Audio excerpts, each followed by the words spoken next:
Hey, Stoic warrior, you think you're late, don't you? You look at your life and wonder if you've missed your chance.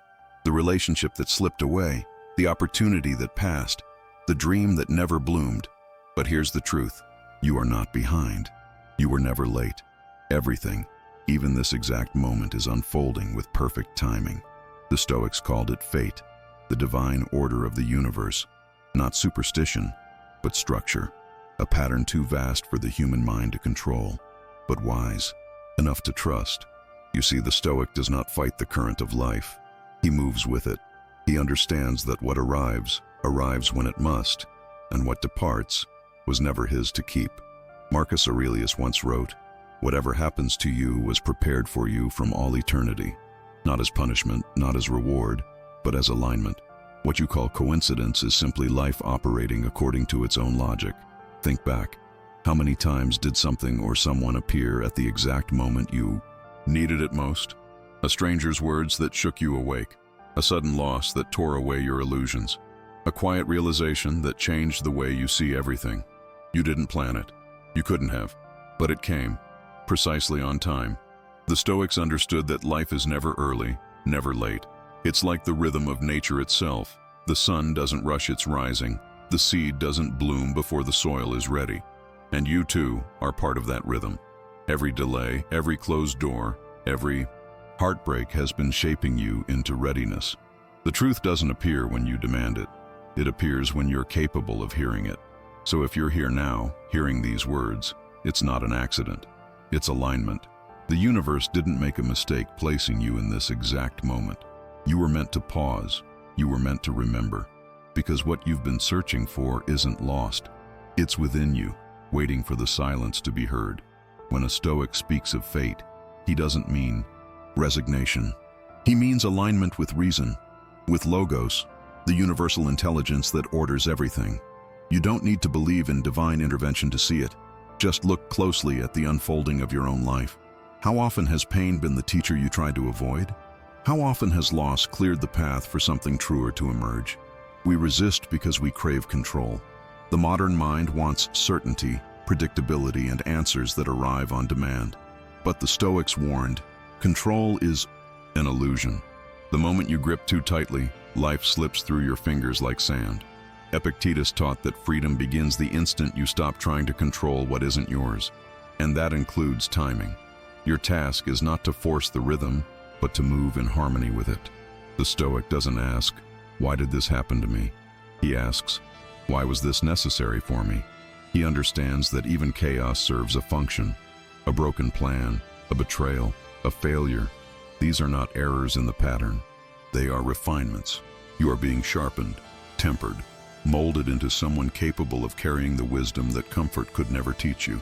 Maybe you've been in a season of waiting, a silent winter of the soul. The Stoics would tell you, winter is not punishment, it's preparation. The seed buried in the cold earth is not dead, it's gathering strength. The same is true for you. Your stillness is not stagnation. Your confusion is not failure. It's simply the soil of transformation.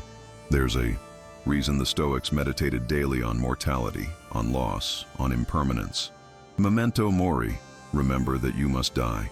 To the untrained mind, that sounds dark, but to the Stoic, it's liberation.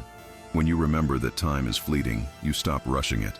You stop demanding that life happen faster. You begin to trust the moment as it is. You begin to see that what you need is never absent, only unseen until you are ready. Think about the last time life forced you to slow down. Perhaps you called it a setback. Maybe it was heartbreak, failure, illness. You felt powerless, impatient, frustrated. But now looking back, can you see how that very interruption redirected you? The Stoic sees the divine logic behind apparent disorder. Seneca wrote, "A gem cannot be polished without friction, nor a man perfected without trials." Friction is the proof of progress. The resistance you face today is not blocking your path. It is your path. Every obstacle is an invitation to practice patience, courage, or acceptance. To the Stoic, adversity is not the enemy. It's the gym where virtue is trained. And when you begin to see that, you stop asking, "When will this end?" and start asking, "What is this teaching me?" Life is a conversation between you and fate. Every event, every challenge, Every moment is life speaking, but most people are too loud to listen. They drown out the whisper of wisdom with noise, distraction, comparison. The Stoic, however, practices silence, not as withdrawal, but as awareness. He knows that truth rarely shouts. It whispers. Maybe the timing of your life has felt cruel. You wanted love before you learned self-respect. You wanted success before you built discipline. You wanted peace before you faced yourself. But the Stoic sees the hidden mercy in delay. Life does not withhold what you deserve. It withholds what you are not yet prepared to carry.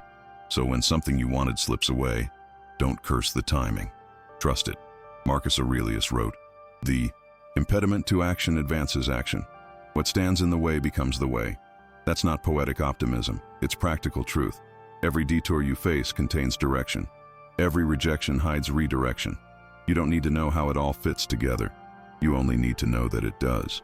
Look around. The seasons never rush their purpose. Spring doesn't envy summer. Autumn doesn't cling to what is leaving. Nature trusts its timing because nature understands its order. You are no different. You are part of that same order, made of the same elements, ruled by the same laws. The Stoic lives by this awareness, that he belongs to the whole, not apart from it. When life delays your plans, remember, you are not being punished. You are being prepared. The universe isn't ignoring you, it's shaping you. When you stop demanding certainty, you make space for clarity. The Stoic doesn't beg the world to bend to his will. He bends himself to the world as it is. That's where peace begins, not in control, but in cooperation. And yet, this surrender is not weakness. It's strength in its highest form, because it takes far more courage to trust than to cling. To let go of control is not to abandon effort. It's to direct effort only where it matters. Your attitude, your perception, your virtue. Everything else belongs to fate. You cannot rush your destiny, Stoic warrior. You can only meet it with readiness. When you do, even chaos becomes order. Even pain becomes purpose. The Stoics didn't seek to escape suffering. They sought to interpret it correctly. They understood that wisdom is not found in controlling events, but in controlling your response to them. So the next time you feel lost, remember, you are exactly where you must be. The universe does not make scheduling errors. It unfolds with precision. And what feels like delay is often protection, a hidden alignment you will only recognize in hindsight. You may not see the pattern now, but the Stoic doesn't need to see it to trust it. He knows that the pattern exists because he exists within it. He knows that every moment, even the painful ones, are messengers of necessity, shaping, guiding, and preparing him for what's next. So breathe. Let go of your timeline. Let go of your panic.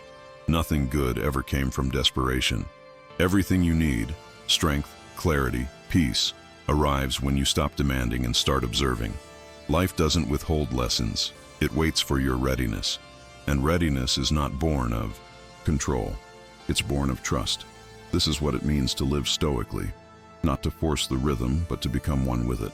To move with the tide rather than against it. To meet every moment as though it were sent precisely for you, because it was.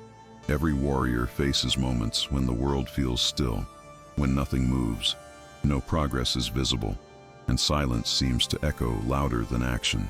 But in that stillness, the Stoic finds his strength, because he understands that stillness is not stagnation, it is incubation. The seed buried in darkness does not resist the soil. It trusts that its time to rise will come. The same applies to you. You are not lost. You are being prepared. The Stoics never chased miracles. They became them. They didn't wait for luck or the right alignment of stars. They acted rightly, regardless of outcome.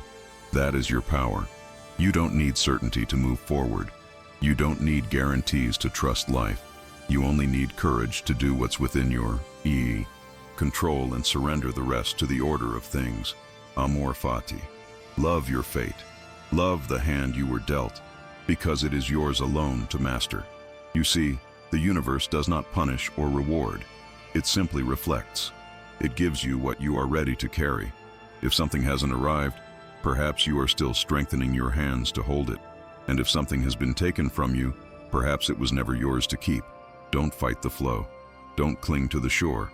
Let the river take you where you belong. What resists the current eventually drowns. What learns to swim finds freedom. So stop asking when. Stop begging for signs. Instead, become the sign. Every breath you take, every small act of discipline, every time you choose patience over panic, you are sending a signal to the universe that you are ready. Ready to receive what is meant for you and strong enough to endure what isn't. You don't need to force alignment. You need to be in alignment. And that begins within, with silence, with presence, with gratitude for this exact moment. Right here, right now. Life is happening as it should. So stand tall, Stoic warrior. Stop running from the pain that was meant to sharpen you. Stop cursing the delay that was meant to shape you. This is your moment, not tomorrow, not someday. This one, the only one that exists. Remember, memento mori. You could leave life right now. Let that truth cut through illusion. Let it remind you of what matters. Live, not as if you're waiting for fate to favor you, but as if you were already chosen by it. Because you are.